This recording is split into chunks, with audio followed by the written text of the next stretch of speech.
And when it comes to the Ukraine war, I mean, we're being lied to about it. In what way? Well, I mean, we were lied to from the beginning. You know, we had this comic book depiction that, which we see on every war. There's a bad guy who's like, you know, unspeakably evil. Yes. Who's planning world conquest or a terrorist attack on, you know, on America. And we have to be the good guys and go in and stop it. And, you know, the background of the Ukraine war is much more complex than that. You know, the U.S. has been involved, and particularly the neocons in the White House. I wouldn't say particularly, I'd say a group of people that are known as neocons since 2001 have been talking about putting NATO in Ukraine. Now, and I'll give you the background. In 1992, the walls came down and the Soviet Union collapsed. Gorbachev went to Tony Blair and to President Bush, who were, you know, the UK and US presidents at that time, and said, I'm going to do something extraordinary that basically is going to have the rest of Russian history branding me as a traitor to my country. I'm going to withdraw 400,000 Soviet troops from East Germany, and I'm going to allow you to reunify Germany under NATO troops. So you're going to move NATO troops, a hostile force, into our barracks and our bases. I'm going to do that. And the only commitment I want from you is that once I allow Germany to reunify, to become part of NATO, that you will never move NATO further to the east, because we're going to now release all of these Soviet states that were part of the Soviet Union. They're going to become independent states, and we don't want NATO moving into those. And James Baker, who was the Secretary of State at that time, famously said, we promise that we will not move NATO 1 inch to the east. So Gorbachev now did that, and he's now, you know, despised in Russia.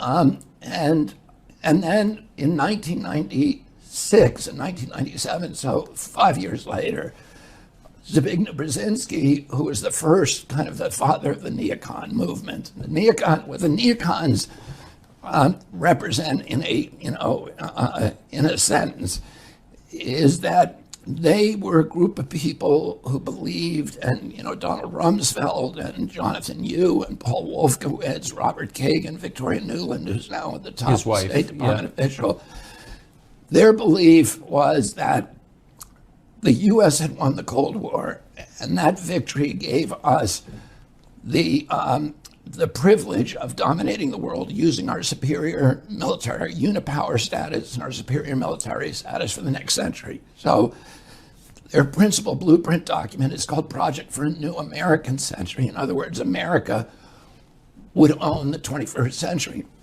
So Brzezinski says, okay, we should start this process by moving NATO into all the former satellite states. Well, and this was 1997. At that time, George Kennan was still around. Now, George Kennan, as you know, was the principal architect of the Cold War containment policy. He's arguably the most important, most respected diplomat and statesman in American history. Oh, he said, if you do that, you are going to provoke a violent response from Russia. They cannot live with NATO on their borders. They cannot, any more than we would live with, you know, with a Soviet alliance in Mexico and Canada. At that time, Bill Perry was Clinton's Secretary of State, and Bill Perry said, if you do this, if you go forward with this plan, I'm going to resign, because it's so foolhardy. You are forcing Russia into a violent military response. And the U.S. ambassador to the Soviet Union at that time, who is now the head of the CIA, said the same thing. It's the worst mistake America can make to move NATO to the east. So we went ahead and did it. We moved it not 1 inch, but 1,000 miles, 14 countries, and then we put nuclear-ready missile launchers, Aegis missile systems, which are made by Lockheed and can take Tomahawk missiles 12 minutes from Moscow, we could, in 12 minutes, decapitate the entire leadership of Russia. And we put those in Poland and Romania. And we then tried to move it into NATO into Ukraine. So you remember when my uncle, when Russia put missile systems, nuclear missile systems in Cuba, and my uncle would have had to invade, he was able. The reason Russia put them there then is because we had put nukes, Jupiter missiles, in Turkey and Italy. My uncle and father made a secret deal with Ambassador Dobrynin, where they said to him, look, we understand you're angry. You cannot live with Jupiter missiles in Turkey. That's why you put your missiles in Cuba. If you remove your missiles from Cuba within 6 months, we will remove ours from Turkey. But nobody says what the deal was. And that's what happened. So now we're back, and we've again put nuclear-ready missile systems along right next to Russia. And now we want to go do the one thing that Russia has said, and Putin said again and again and again, this is a red line. Before Putin, the Russian leadership was saying it is a red line. You cannot go into Ukraine. The Russians have been invaded 3 times from you. Our country's never been invaded. The Russians were invaded 3 times through Ukraine. The last time they were invaded, Hitler killed between 20 and 40 million Russians. Hitler killed 1 out of every 7 Russians. In my uncle's speech to his most famous speech in American University in 1963, in July of 1963, he said to the American people, he said, we are all taught we won World War II, but we didn't win World War II. The Russians won it. And the sacrifice they made to destroy Hitler was beyond anything Americans can imagine. He was trying to tell the American people, you have to put ourselves in their position and understand what they're doing. And he said, a third of the country was leveled. Every city, the forests burned, the cities were leveled, the forests and fields burned. Imagine if that happened from the coast, the east coast of the United States, to every city, forest, and field from here to Chicago. That's what the Russians put up with. So we have to understand this, that Ukraine is a red line. The invasion came through Ukraine, and they can't live with it. It's a security issue for them that is almost beyond our comprehension. And so, we've had... But so that suggests the point is war with Russia. The point was war with Russia. And in fact, the neocons said that again and again, and Biden, when he was and let me get back to that, okay, because that is absolutely true. The Biden, was first of all, in 2014, to go through the modern history, 2014, there are riots it's called the Maidan Rebellion in Ukraine, which we're not told that we are financing those riots. The newspapers never told us, our government never told us. USAID, which is a CIA front, put $5 billion into funding those riots. Those riots lead to a coup d'etat against the first democratically elected government of the Ukraine.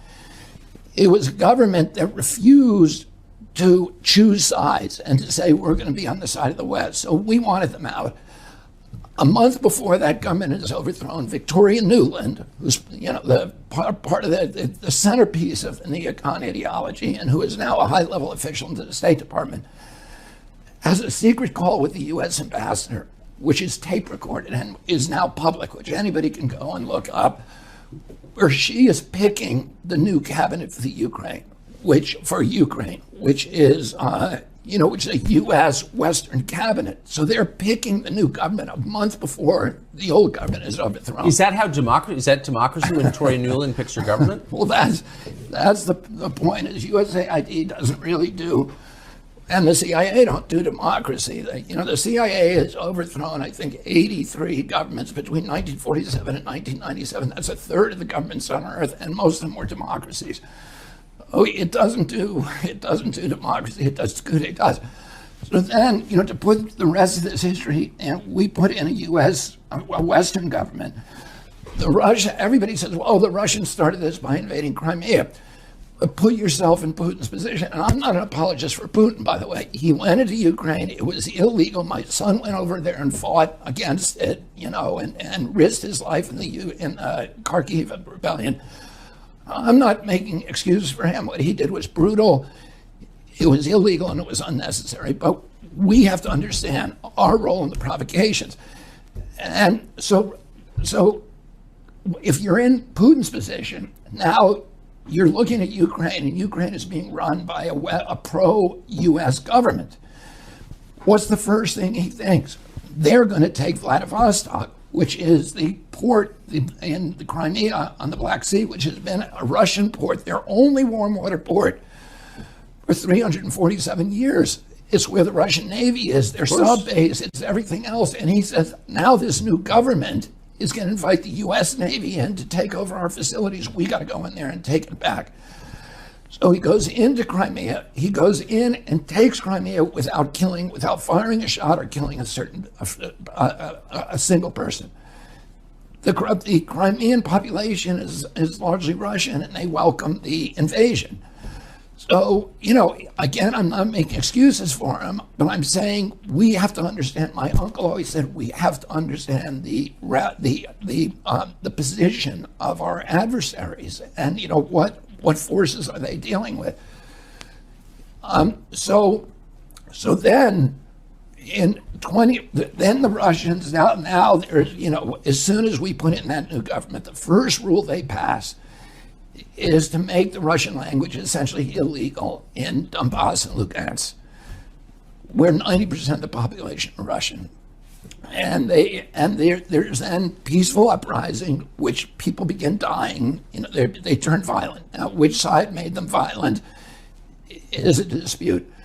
But it's not a dispute that the Russians were now being treated. The ethnic Russian population in Ukraine is now being treated like redheaded stepchildren. They're not, they're being slapped around and they're being abused and they're not being allowed to practice their culture or their language. And so there's a vote then in Donbass and Lugansk where they vote 90-10 to join Russia. Russia says no. Putin says no, I don't want you, but let's sign an agreement that protects you. So they put together an agreement with France, Germany, and Russia called the Minsk Accords. The Minsk Accords say leave Donbass and Lugansk as part of Ukraine, but make them semi-autonomous so they can speak their own language, and so the Russians who live there are going to be protected from violence by the government. And the Russian parliament or the Ukrainian parliament won't ratify the Minsk Accords, but France agreed to it, Germany agreed to it, and Putin agreed to it. So then Zelensky runs in 2019. Zelensky is a comedian and he's an actor. And I'm not saying that in a derogatory way because my wife is a comedian and actor, but I'm saying it because here's a guy with no political background who wins the election with 90% of the vote. Why did he win the election? He won the election because he ran on a peace platform. He ran promising that he would sign the Minsk Accords. He gets into office. The minute he gets there and he's told everybody, I'm going to sign the Minsk Accords and settle the peace with Russia, he suddenly pivots. And we don't know what happened, but the rational assumption is that the U.S. government told him he could not do that. So that Victoria Nuland and Anthony Blinken and Avril Haines, who's the DNI, Director of National Intelligence, told him you cannot have a peace with Russia. Plus, people within, ultranationalists within Ukraine told him if you sign that, we're going to kill you. And a lot of people say, anyway, they threatened him with death, and that is pretty well documented. Then Russia invades. But Russia only invades, and so we say, oh, look, Putin is trying to take over Europe. But they only send in 40,000 troops. I think there's 3.5 million people in Kiev, so they clearly did not want to take the country. He clearly wanted to bring people to the negotiating table. He did not send in enough troops. to take all of Ukraine. So then Zelensky comes to the negotiating tables, and we now know this, and this is recent information. In March of 2022, Zelensky and Putin agree on a peace agreement that's based upon the Minsk Accords. It's like Minsk Accords 2.0. And Zelensky initials it, the Russians initial it, and Russia begins withdrawing its troops from Ukraine. And what happens? President Biden sends Boris Johnson over there to torpedo the agreement and make Zelensky tear it up. And then we go to war. 350,000 Ukrainian kids are now dead, and 40 or 50,000 Russians. So and that month, April is when they signed it in March. April, Boris Johnson was sent over there to torpedo it, and that month, Lloyd Austin, who is the Secretary of Defense under Biden, is asked, why are we at war in Ukraine? And he said, our purpose in this war is to exhaust the Russian army and degrade its capacity to fight anywhere else in the world. But that is not what they're telling us. But do they? And Biden that month says, when he's asked about the war in Ukraine, he says, our purpose is regime change in Russia. So again, that has nothing to do with Ukraine. What that means is the Ukraine is a proxy in essentially a struggle between two superpowers, between Russia and the United States. And, we've now committed $113 billion over there. And just to put that in perspective, the total budget of EPA is $12 billion. The total budget of the CDC is $12 billion. We're sending $113 billion over. When Mitch McConnell was asked, how can we do this?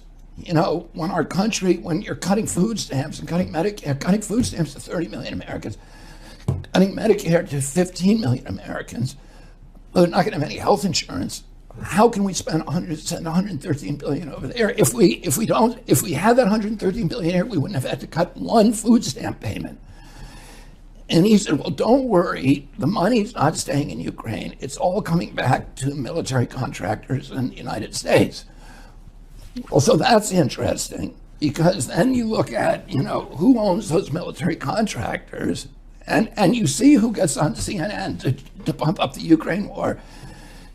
It's a bunch of former generals and colonels and Pentagon people, but if you go in, and CNN never, and MSNBC never do this, but if you go look at those guys, they're all people who are working for Raytheon and General Dynamics and Boeing and Lockheed. So they're generals, but they're not identified that, they're actually working for the military contractors who are cashing in on the war. And then, those military contractors in turn are owned by three companies. All of them are owned by three companies, by BlackRock, State Street, and Vanguard. And the inflation that from printing the money to fund the war and to fund the 16 trillion we spent to fund the lockdowns, the COVID lockdowns, 8 trillion we've spent on these wars since 2020, all of them losing wars, all of them that made our country less safe. Look at what this war is doing. We have pushed Russia into the embrace of China, which is the worst foreign policy outcome imaginable. It is not good for the national security of our country, and we're now have Putin's back to the wall. Well, Putin is the world's leading nuclear superpower. We aren't. He's got 1,000 more nukes than we do, and their nukes are much better than ours. They can shoot down our nukes. We can't shoot down theirs. Oh, we are going up against we are provoking a confrontation that could very easily lead to nuclear war. And I've talked to. Wait, can I ask you to pause there for a second? Yeah. Everything you've said is checkable and rational, and you're extrapolating out toward the future, which is easy to envision. Like, I don't understand how our policymakers aren't reaching the same conclusions you just reached. Like, they think that war with Russia is a war we're going to win? We cannot win this war. Well, of course, so what are they doing? I don't understand. It would be like Mexico beating us in a war. They're not going to let the Ukraine, they cannot lose this war. And, anybody who thinks Russia is not up to the war, go look at the Netflix documentary on Stalingrad and look at the sacrifice that Russians are willing to make.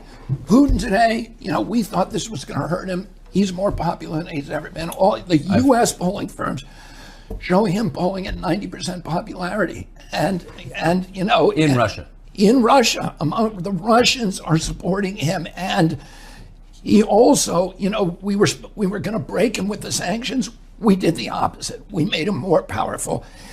He's now insulated from the trade and the international banking system. He's now got this great trade agreement with China. He's now, engineering the creation of BRICS, which has 40 leading nations around the world turning against the U.S. currency as a reserve currency and adopting his petrocurrency or the Chinese currency. That is the worst threat to the United States. That will if we lose that status as the world's reserve currency, the Great Depression will look like a cakewalk. So I agree with all of that, and all of it. Your position to my ears sounds moderate and obvious. I just don't understand how the Secretary of State, how the president, how his competent advisors can't have reached the same conclusions. Like, what are they thinking?